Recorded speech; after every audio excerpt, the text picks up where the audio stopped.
Persónulega þetta félagsskapurinn að finna allan þennan stuðning og þennan félagsskap í kringu sig sem bara ómetalegur. Þetta svolítið eins og símenntun. Þú eiginlega bara skráir þig inn í svona ákveðið símenntunarprógramm og ég veit að frú Vigdís Finnbogadóttir sem nú heiðursmeðlimur okkar, hún hefur talað þetta sem opinn háskóla og hún hefur mjög rétt fyrir sér þar. Þetta leiðir þá til þess að við erum yfirleitt með fyrirfram ákveðna dagskrá þar sem við erum með einn gest eða fyrirlesara á fundi klúbbsins í hver einustu viku og viðfangsefnin geta verið afskaplega fjölbreytileg og spanna eins og ég segi allt frá stjórnmálum, vísindum, listum, samfélagslegum málefnum.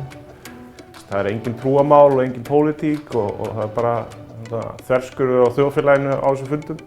I think that younger professionals should definitely join organizations like Rotary because we spend too much time working.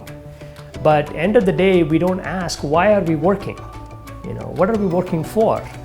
The Rotary and organizations like Rotary kind of force you to ask that question. Ég hvet ykkur eindregið til að kynna ykkur starfsemi Rotary á Íslandi og nánari upplýsingar má finna á rotary.is.